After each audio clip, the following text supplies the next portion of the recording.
Listo, grabando. Entonces, bueno, ok, buenos días a todos. Gracias nuevamente por su asistencia a esta reunión del pronóstico estacional. En esta ocasión se mostrará el resumen del invierno 2022 y también se verán las señales del océano y la atmósfera que están actualmente presentes. Finalmente, terminaremos con el pronóstico subestacional para septiembre y el estacional para septiembre, octubre y noviembre. ¿Ya? Les pedimos nuevamente que por favor puedan mantener sus cámaras y micrófonos apagados para que la presentación sea más fluida.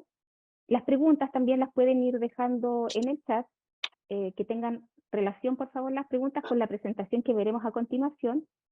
Y sin más preámbulos, entonces, los dejo con Diego Campos, que es meteorólogo de la Oficina de Servicios Climáticos de la Dirección Meteorológica de Chile. Adelante, Diego. Vamos. Gracias, Alicia. Sí. Buenos días a todas, a todos por conectarse a la reunión.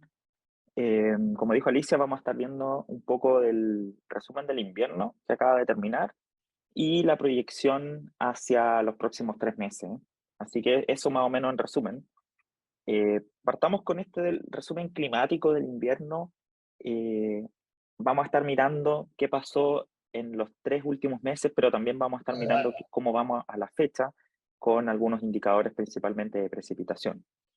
Entonces, comenzando con las anomalías de temperatura máxima, acá a la izquierda son las anomalías para el trimestre completo del invierno, junio, julio, agosto, y cada mes por separado se muestran aquí a la derecha. Entonces, en general, fue un invierno frío en términos de temperatura máxima. Las anomalías dan más bien negativas, ¿cierto? Principalmente por lo que ocurrió en el mes de julio. Si se puede ver en esta gráfica, el mes de julio fue el que tuvo las anomalías máximas más frías dentro del invierno. Excepción a la regla, Santiago mantuvo anomalías por encima de lo normal durante el invierno, principalmente por lo que pasó en agosto. Si se fijan, en agosto tuvo anomalías fuertes en cuanto a la temperatura máxima. La Patagonia ha sido cuento aparte y solo el mes de julio tuvo anomalías negativas y tanto en junio como en agosto tuvimos más bien anomalías positivas de temperatura máxima en la Patagonia. La costa del norte también está viviendo su propia mundo, porque gracias a las anomalías frías que tenemos en la superficie del mar, de la costa peruana y costa del norte de Chile, se han mantenido las anomalías del aire también más bien frías en todo el invierno. Si hacemos una mirada un poco más hacia atrás, ahora están las estaciones orientadas de norte a sur y distintos meses, partiendo por enero del año pasado hasta agosto de este año, podemos ver que algo que ya habíamos comentado, y es que en la zona sur hubo un cambio de comportamiento en las anomalías desde marzo, más o menos. Veníamos con prácticamente todo el año pasado, tanto verano como invierno, más cálido de lo normal, algunos meses extremadamente cálidos, como diciembre o febrero del 2021, y desde marzo de este año habíamos visto un cambio y todo se había tornado más bien frío. ¿Sí? La zona central, en cambio, si bien se redujeron mucho las anomalías, sí igual mantuvimos anomalías positivas, sobre todo en la región metropolitana, como se puede ver en la estación de Santiago, que es Quinta Normal, Tobalaba y Pudahuel. Y como les comentaba, la costa del norte, sobre todo las estaciones costeras, ¿cierto? Con anomalías más bien frías, ¿sí? En cuanto a la temperatura máxima. Así que eso también se puede ver en estos días extremadamente cálidos, que fueron escasos y curiosamente fueron más repetitivos en la zona de Punta Arenas y Puerto Williams, más que en otras zonas del país. Ahora último, estos últimos días del mes de agosto, es cuando empezaron a aparecer estos días más extremadamente cálidos, ¿sí? Y vemos acá que hay una pequeña ola de calor entre Curicó y Chillán hacia el 20 de agosto. Pero antes de eso había sido un invierno más bien ausente de estas temperaturas extremadamente cálidas. Esta serie muestra justamente una comparación de ese pic de temperatura máximo que se pueda registrar durante el invierno, desde el 61 hasta la fecha. Y, por ejemplo, en Santiago tuvimos este año un día que superó los 30 grados, y eso ya lo habíamos visto en 2013, 2014, como se puede ver acá, y también por allá en el 70 y algo habíamos tenido un día sobre los 30 grados. Acá el promedio estacional es esta línea que está bastante por debajo de estos días extremadamente cálidos, y el percentil 90 está acá en esta línea segmentada, es decir, son días que superan, están dentro del 10% de los días más cálidos. En Concepción, si lo vemos, tuvimos un día que superó los 20 grados, que es bastante anómalo para el invierno en la estación de Concepción, pero no tan extraño comparado con lo que habíamos visto otros inviernos. Y en Puerto Montt, todo lo contrario, fue un invierno en que las temperaturas han estado más bien moderadas, algo que se ha observado desde el 2008 más o menos en adelante. Lejos de lo que observamos a principios de los 2000, en que tuvimos pic de temperatura bastante cálidos durante el invierno. Con respecto a la temperatura mínima, menos homogénea que el comportamiento de la temperatura máxima, pero más fría de lo normal también en este tramo de la zona sur, desde la Araucanía hasta Aysén más o menos. Fuertemente influenciado por lo que ocurrió en el mes de junio. Si se fijan, las anomalías en el mes de junio fueron bastante frías en cuanto a la temperatura mínima, ¿sí?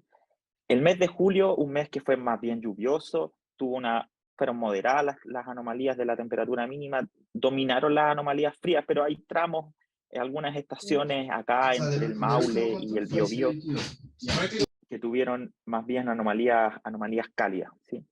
Y la costa del norte, de nuevo, con anomalías más bien frías prácticamente todo el invierno, los tres meses, ¿sí? Acá un poco distinto lo que ocurrió en Arica y en Putre en julio, ¿sí? Pero domina en términos del trimestre las anomalías frías en la costa del norte. Si esto lo vemos de nuevo, haciendo esta mirada hacia atrás, el resultado es un poco menos homogéneo que lo que vimos en la temperatura máxima, pero de nuevo la costa del norte consistentemente ha estado más bien fría desde el año pasado hasta ahora. La zona central más bien frío en los últimos meses, distinto a lo que también habíamos observado el año pasado, y en el sur fuertes anomalías de temperatura mínima en mayo, junio, el comienzo del invierno, ¿sí? Y también en julio y agosto dominando las anomalías de temperatura por debajo de lo normal en cuanto a la temperatura mínima. Eso también lo podemos ver en los días extremos fríos. Fueron mucho más frecuentes que lo que vimos con los días extremos cálidos, sobre todo también en la zona sur, este tramo entre Valdivia y Puerto Natales, mucha cantidad de días extremadamente fríos, consecutivos algunos. Fíjense aquí esta ola de frío que tuvimos a principios del mes de julio, ¿sí? Y en la costa del norte también tuvimos bastantes días que estuvieron por debajo de esto que denominamos nosotros el percentil 10 de la temperatura, ¿sí? Fíjense cómo hacia el final del periodo, hacia agosto y estos últimos días, han ido reduciéndose la cantidad de eventos de temperaturas bajas extremas, ¿sí? De la mano también con que fueron apareciendo los días extremadamente cálidos, como lo habíamos mostrado antes. Pero con respecto a otros años, y aquí de nuevo está el día más frío del invierno comparado con otros años en Santiago, Concepción y Puerto Montt, solo para poner un ejemplo, y vemos que este invierno fue particularmente no tan extremo en cuanto a ese pic que uno podría observar, y lo que vimos en Santiago estuvo incluso más cálido que el año pasado y que varios años dentro de la última década, ¿sí? En Concepción misma cosa, y también en Puerto Montt. O sea, a pesar de que vemos anomalías en términos de promedios más frías de lo normal, el pic frío no fue tan intenso como lo observamos otros años. Más al sur sí fue un poco más extremo, no lo puse en la figura, pero en ese tramo entre Temuco y Valdivia tuvimos días bastante fríos. Con respecto a la precipitación, el trimestre terminó más bien por debajo de lo normal. La excepción es Puerto Williams en el extremo sur y Temuco en la zona más bien centro-sur. Fíjense cómo dominan, si bien no son tan intensas las anomalías, pero dominan los colores más bien marrones en la figura del trimestre, dándonos a entender de que estuvimos alrededor de entre un 30-40% de déficit de precipitaciones en el trimestre, ¿sí? Fíjense cómo es el mes de julio el que favoreció que no viéramos anomalías más intensas incluso de déficit, ¿sí? Julio fue un mes lluvioso, como ya lo habíamos comentado en otras reuniones, sobre todo en la zona centro. Fíjense, la estación de La Serena tuvo más de un 100% de superávit, la estación de Valparaíso. En general, la zona centro-sur tuvo anomalías positivas en el mes de julio, No así en agosto, que fue bastante seco en relación a la climatología, y no tanto, pero más bien seco también el mes de junio. Y eso nos da un trimestre en que las anomalías están ahí, entre eso 20-40% de déficit. A pesar de la sensación de que fue un invierno más bien lluvioso, ¿sí? De nuevo, haciendo esta mirada hacia atrás, vemos cómo destaca el mes de abril, bastante lluvioso en prácticamente todo Chile, y el mes de julio, como ya lo habían comentado. Pero sí también nos llamaba la atención de que en este tramo entre Temuco y Balmaceda, más o menos, hubo un cambio de patrón de precipitación a comienzo del año y partimos el año bastante lluvioso en este tramo. Íbamos con superávit fuerte al principio del año, los que se fueron moderando poco a poco y que vamos a ver ahora cómo están las cifras actuales de los déficits o superávit que podemos tener.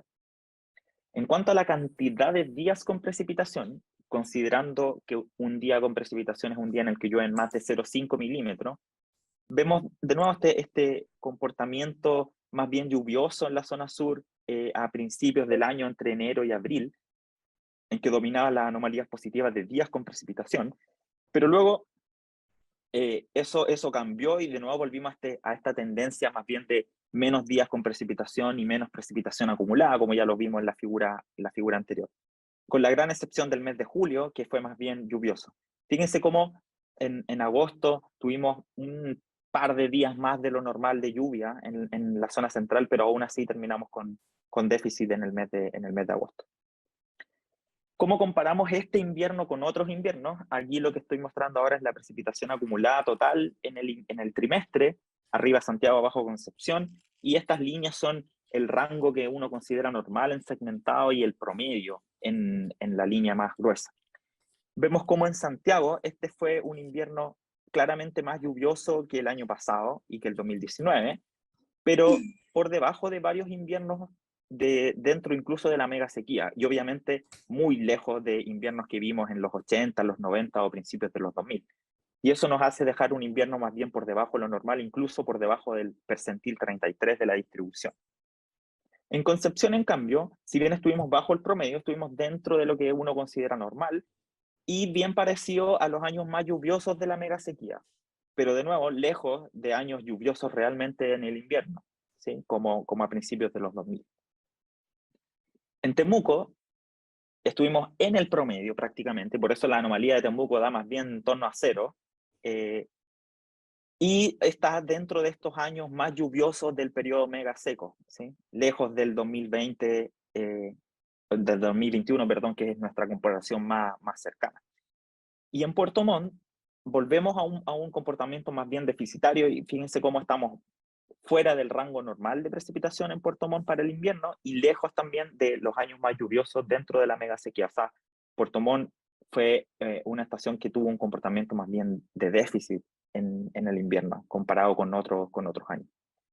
Lo mismo vemos si buscamos el día más lluvioso dentro del invierno, el día con más precipitación, y vemos que en Santiago estuvimos más que el 2021 y más que el 2019, pero lejos del día más lluvioso que registramos en el 2020 o en otros años dentro de la mega sequía.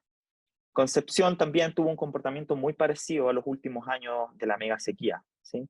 Lejos de días súper lluviosos con más de 100 milímetros que vimos a mediados de los 2000. Y en Puerto Montt tuvimos un día más lluvioso, en que llovieron casi 60 milímetros en un día, bastante más que los últimos 5 años, pero parecido también a lo que habíamos visto a principios del 2010. ¿Sí? Entonces, ¿cómo estamos a la fecha? Probablemente ya se hicieron la idea, estamos mucho mejor que el año pasado, pero todavía por debajo de la climatología. Temuco es la única estación que está ahí con un ligero superávit, y fíjense cómo prácticamente todas las barras se han ido alejando de la condición de normalidad. En la reunión del mes de abril o incluso en la reunión del mes de junio todavía teníamos superávit en la zona sur, y eso se ha ido reduciendo porque ni junio ni agosto fueron lluviosos, entonces hemos ido perdiéndole la pista a la climatología y estamos por debajo de lo normal todavía. Entonces, a la fecha, fíjense en Santiago cómo estamos con un 39% de déficit, son 95 milímetros menos que nos faltan en Santiago, ¿sí? Y acá estas figuras muestran arriba la comparación de lo que llevamos a la fecha, o al menos hasta el 2 de septiembre, en cuanto a precipitación arriba y abajo en cuanto a la cantidad de días con precipitación. Y la línea es esa línea que nos dice si ahí deberíamos ir, ¿cierto? Y fíjense que en Santiago estamos bastante lejos de lo que deberíamos llevar, y muy parecido a lo que llevábamos todos los años de la mega sequía. Y el color representa si el año terminó a fin de año normal, o sea, seco o lluvioso, ¿sí? Lluvioso verde y marrón, que terminó seco. Fíjense, obviamente todos los años desde el 2008, 2009 a la fecha terminaron secos, y en todos esos años íbamos por debajo de lo normal al 2 de septiembre, igual que este año, ¿sí? A pesar de que algunos años terminaron con más días de precipitación, pero en cuanto a los acumulados terminamos igual por debajo. En cuanto a Concepción, que es lo que tengo acá en comparación, también estamos por debajo de lo normal en cuanto a los montos acumulados, a pesar de que llevamos más días con lluvia de lo normal, ¿sí? Y fíjense cómo todos los últimos años también han terminado por debajo de lo normal en cuanto a la precipitación anual, ¿sí? Y coincide que casi todos teníamos déficit de precipitación al 2 de septiembre. O sea, es bien decisivo lo que llevamos en cuanto a precipitación hasta la fecha, al parecer, para lo que va a pasar al fin de año. Fíjense que la mayoría de los años lluviosos, que son estos años verdes, llevábamos más precipitación de lo normal al 2 de septiembre, ¿sí? Cosa que no ha ocurrido prácticamente en la mega sequía, con excepción de este año. Y en Puerto Montt también es más o menos la misma historia la que se cuenta, y es que si llevamos más precipitación de lo normal al 2 de septiembre, deberíamos terminar con el año lluvioso, cosa que no ha ocurrido en los últimos 5 años en Puerto Montt. Y como se puede ver en la figura de la izquierda, estamos por debajo y estamos más bien en el promedio de lo que ha ocurrido durante la mega sequía. ¿Cuáles han sido las principales anomalías durante el invierno? Esta figura muestra anomalías de temperatura superficial del mar en colores, de presión a nivel del mar en contornos y del viento en 850 hectopascales en los vectores. Y podemos ver que tenemos este patrón de baja, alta, baja, que es bastante similar a lo que uno espera cuando hay una niña, ¿sí? Vemos la presencia de la niña, ¿cierto? Anomalías más frías pegadas a la costa de Perú y extendidas hacia el Pacífico ecuatorial. Esta zona más cálida de lo normal y quizás un poco extendida hacia el oriente de lo que la literatura al menos nos ha enseñado de la posición de esta zona que hemos denominado como mancha cálida. El anticiclón más intenso de lo normal, pero ligeramente desplazado de su condición climatológica, y vimos que en junio, principalmente junio y julio, perdón, favoreció el ingreso de hartas masas de aire frío. O sea, ha sido un invierno en el que ha llovido con frentes fríos, asociados sí a plumas de humedad, pero no tanto como a esas tormentas cálidas que uno espera, por ejemplo, en años del Niño. Particular interés nos ha llamado lo que está pasando en Punta Arenas, que Punta Arenas tiene el déficit más grande de Chile, al menos en las estaciones que nosotros monitoreamos tradicionalmente. Tiene Punta Arenas algo así como un 45% de déficit, y vemos cómo en los últimos meses la Patagonia han sido particularmente secos, ¿sí? Y más cálidos de lo normal en general, ¿sí? Hemos tenido algunas excepciones en torno al verano, pero han sido más cálidos de lo normal. Entonces nos pusimos a mirar qué ha pasado en Punta Arenas y en general en la Patagonia. La figura de la izquierda muestra las mismas variables que les mostré anteriormente, pero solo en el periodo entre enero y julio de este año. Vemos la presencia de una baja anómala, que es una característica que hemos visto en todos los últimos años. Eso favorece vientos bastante intensos, nosotros le llamamos vientos zonales, vientos que vienen del oeste, impactando al sur de la Patagonia, es decir, cerca de Punta Arenas. Vamos a ver eso un poco más en detalle en la figura de la derecha. Y una suerte de zona de altas presiones rodeando a esta baja presión, ¿sí? Vemos como hay un círculo ahí de altas presiones alrededor al norte de esta baja presión. Entonces, con datos de este reanálisis ERA 5, que es justamente lo que estábamos mostrando acá, separamos la Patagonia en norte y sur, y mostramos hartas cosas acá, pero el viento está graficado en estas líneas de color rojo para la Patagonia Norte y en color azul para la Patagonia Sur. Y vemos cómo en la Patagonia Sur han dominado prácticamente todos los meses las anomalías positivas de viento del oeste, ¿sí? No tanto así en la Patagonia Norte, en que hemos oscilado en periodos en que el viento ha estado más débil y otros periodos en que el viento ha estado más fuerte. Y eso esto va muy de la mano con el comportamiento de la temperatura. Sabemos que en verano, cuando el viento sopla más fuerte en la Patagonia tiende a enfriarse por la advección fría del mar, mientras que en invierno, cuando sopla el viento más fuerte de lo normal, suele calentarse el invierno, ser más cálido por la advección cálida que genera ese viento más intenso. Pero tanto en verano como en invierno, un viento más intenso del oeste provoca una disminución de las precipitaciones, dado que están a sotavento estas estaciones de la cordillera y genera un descenso de aire y sabemos que eso desfavorece las precipitaciones. Entonces, con respecto a la temperatura, lo que ha pasado en Coyhaique, que es esta serie de temperaturas, acá en la figura de arriba, muy de la mano con lo que ha ocurrido con el viento. O sea, el viento es el factor principal para modular las temperaturas en Coyhaique. Mientras que en Punta Arenas no tanto, y se han mantenido las temperaturas más bien cálidas, a pesar de que el viento no se corresponda a esa anomalía, principalmente en el verano, que uno esperaría que con más viento de lo normal, la temperatura tiende a estar por debajo de lo normal en Punta Arenas, pero no es el caso. Pero sí el viento, las anomalías de viento más intenso de lo normal prácticamente todo el año y el año pasado, asocian, están muy bien correlacionadas con lo que ha pasado con la precipitación. Menos precipitación de lo normal está muy de la mano con estas anomalías de viento. Y para darle un contexto de más escala, este patrón de baja y un círculo o un anillo de altas presiones alrededor está muy relacionado con la fase positiva de la oscilación antártica, y eso es justamente lo que vemos acá en este índice que está graficado en negro. Obviamente es el mismo índice para ambas estaciones. Así que nos ha llamado mucho la atención y vamos a seguir de cerca lo que ocurre en Punta Arenas y alrededor. Les dejo el resumen para que lo puedan leer después con más detalle. Pasemos un poco a hablar ahora de lo que está pasando en la gran escala y en el fenómeno del niño en general, o la niña. Sabemos que hemos estado en la niña.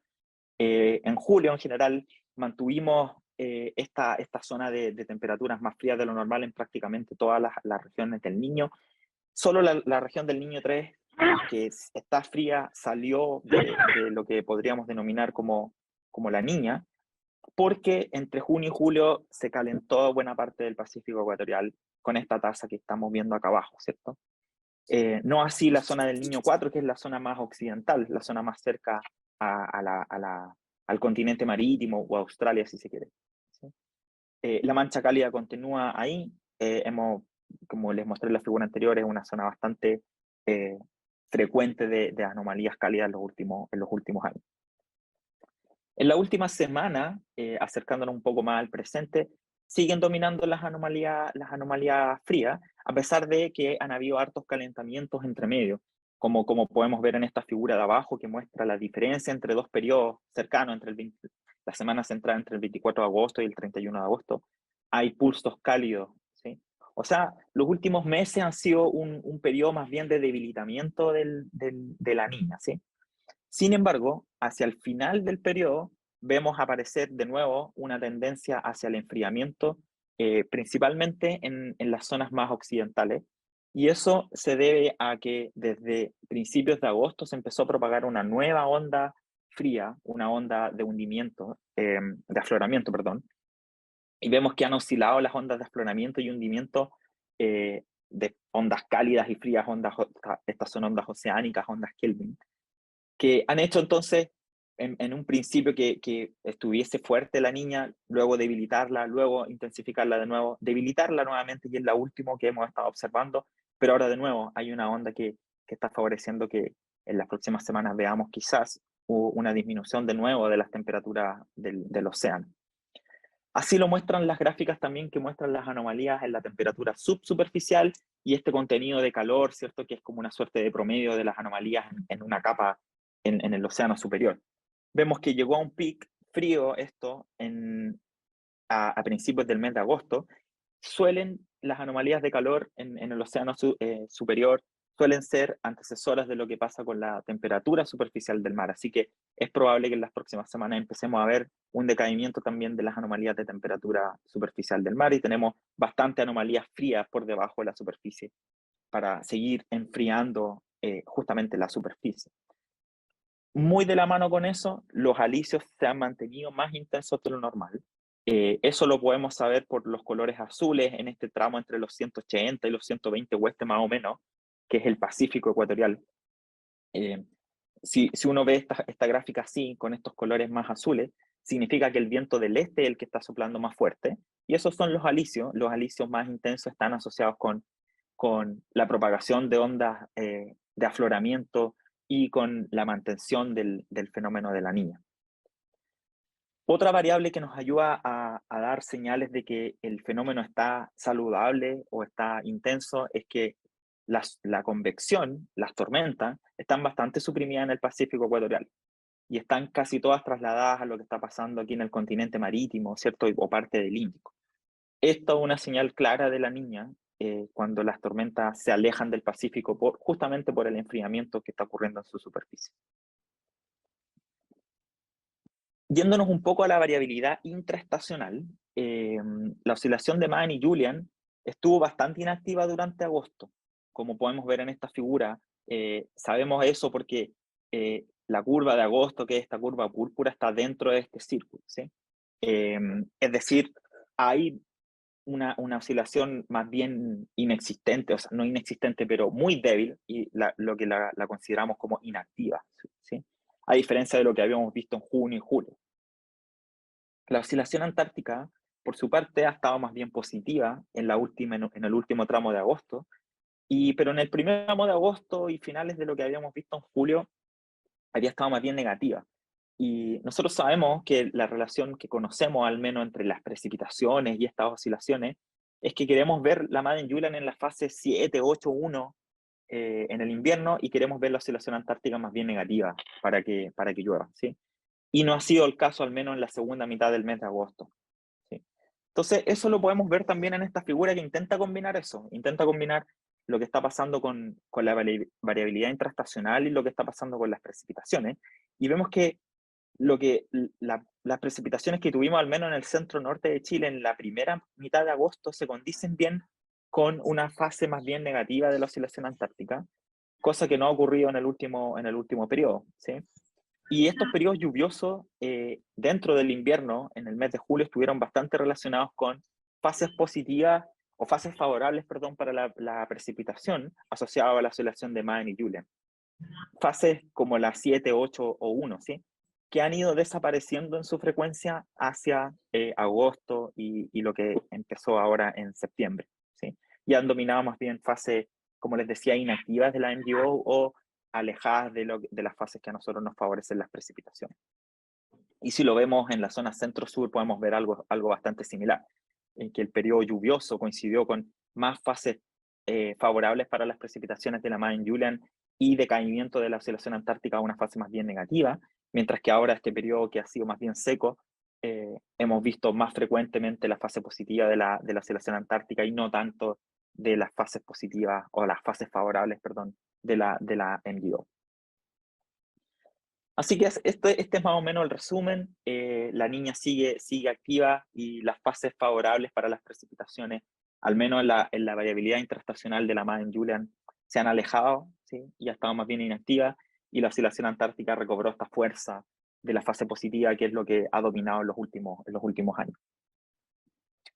Habiendo dicho esto, déjenme contarles ahora de lo que se espera para el futuro. Y vemos, en cuanto a las oscilaciones intraestacionales, mucha incertidumbre con lo que va a pasar con la Madden-Julian. Eso pasa frecuentemente cuando la Madden-Julian está inactiva, que después el pronóstico se vuelve bastante incierto, así que no nos puede ayudar mucho en cuanto al pronóstico la MGO. Sí, la oscilación antártica, el pronóstico es bastante claro de mantenerse intenso en una fase positiva, ¿sí?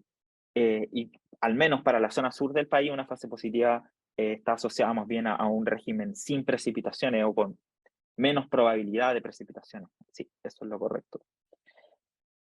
Entonces, ¿qué nos dice el pronóstico para precipitación para el mes de septiembre de algunos centros internacionales de pronóstico? Vemos una clara tendencia a tener un septiembre más bien seco o con menos precipitaciones de lo normal en gran parte de la zona centro del país, ¿sí?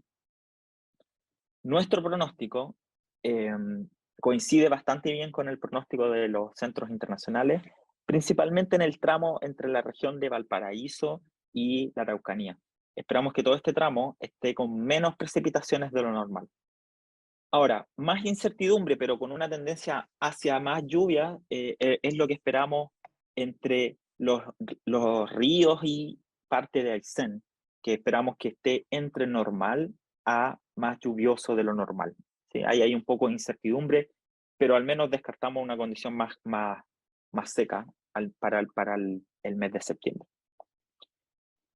¿Qué puede significar eso en algunas estaciones? Es lo que las tablas nos entregan. Entonces, por ejemplo, para el caso de Talca, en que normalmente llueven entre 28 y 46 milímetros en septiembre, nosotros esperamos que lluevan menos de estos 28 milímetros en Talca.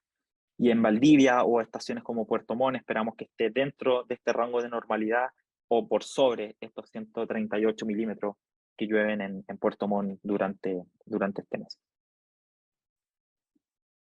Viéndonos hacia la mirada un poco más larga, la mirada de 3 meses, lo que nos dice está muy relacionado con lo que pase con el fenómeno de la niña, y claramente el pronóstico para la primavera es del 80% de que se mantenga la niña, porque claro, la niña está aquí y está bastante intensa y acoplada atmosféricamente. O sea, todos los indicadores oceánicos y atmosféricos indican la presencia de la niña.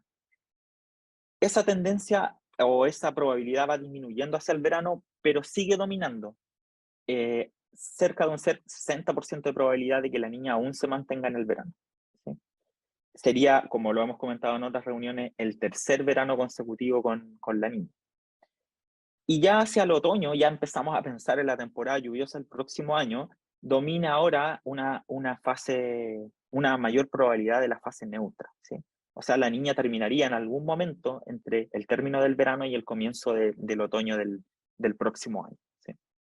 O sea, tenemos niña para los próximos meses, pero el comienzo del próximo año, la temporada lluviosa al menos debiese ser con una tendencia más bien neutral. Con respecto a la intensidad de la niña de estos próximos meses, se espera que sea más bien débil. ¿Sí? Los modelos muestran que no va a salir del rango de los 0,5 en promedio, ¿sí? De anomalía, al menos en la región del Niño 3,4. ¿Sí? Y este es el patrón de temperaturas que se esperan para los próximos 3 meses. ¿Eso cómo se puede traducir en un pronóstico? Permiso. Esto es lo que indica 2 centros internacionales que hacen pronósticos estacionales con metodología relativamente parecida a la nuestra. Y ambos coinciden con mucha probabilidad que va a ser un trimestre más bien seco en la zona centro y sur del país, al menos hasta el sur de los lagos, ¿sí? Alta probabilidad de que eso ocurra, al menos en el pronóstico del centro coreano y el Instituto IRI de la Universidad de Columbia. Nuestro pronóstico coincide bastante con este pronóstico y es bastante desalentador en cuanto a las precipitaciones para el trimestre en prácticamente todo Chile. O sea, todo el tramo en el que le podemos hacer pronóstico que no está dentro de lo que nosotros denominamos estación seca, el pronóstico es de menos lluvia de lo normal, ¿sí? Y prácticamente categórico en casi todas las estaciones. ¿Qué puede significar en cuanto a montos de precipitación? Es lo que ustedes pueden revisar después con calma, ¿cierto? En esta tabla que tiene el detalle de lo que es normal en el trimestre para distintas estaciones y el pronóstico. Entonces, por ejemplo, para el caso de Concepción esperamos que lluevan menos de estos 111 milímetros dentro del trimestre. Y como pueden ver, prácticamente todas las estaciones tienen el mismo pronóstico. Con respecto a la temperatura mínima, bastante homogéneo nos dio el resultado en esta oportunidad y una clara tendencia a temperaturas mínimas por debajo del promedio en gran parte de Chile, ¿sí? Con excepción de zonas altas en la zona norte y, de nuevo, la Patagonia, que ha tenido este comportamiento, como les había contado, más bien cálido. ¿Sí? Entonces, de nuevo, algunos datos, algunas estaciones que pueden revisar y el pronóstico entonces tiene esta tendencia fuerte a estar por debajo del rango de normalidad. Y por último, lo que esperamos para la temperatura máxima es más bien un pronóstico de temperaturas por sobre lo normal en gran parte del país, partiendo por la zona interior de la región de Coquimbo hasta Magallanes, con excepción del norte, que de nuevo, como les había contado antes, el norte está influenciado fuertemente sobre todo las estaciones costeras, por lo que está pasando en la temperatura superficial del mar y la presencia de la niña. Así que esperamos que la zona norte tenga una tendencia más bien fría en cuanto a la temperatura máxima, y desde el interior de Coquimbo y todo el resto del país con una tendencia más bien hacia más temperaturas de lo normal en cuanto a la temperatura máxima. Eso de nuevo es lo que pueden revisar en las tablas de pronóstico, y si bien hay algunas estaciones que tienen un comportamiento distinto, en general es como les mostrábamos en el mapa, con una tendencia sobre lo normal para el trimestre septiembre, octubre, noviembre. Entonces, habiendo dicho eso, termina acá la presentación, y muchas gracias por la asistencia, y si tienen alguna pregunta, acá estamos para intentar contestarlas al menos. Gracias.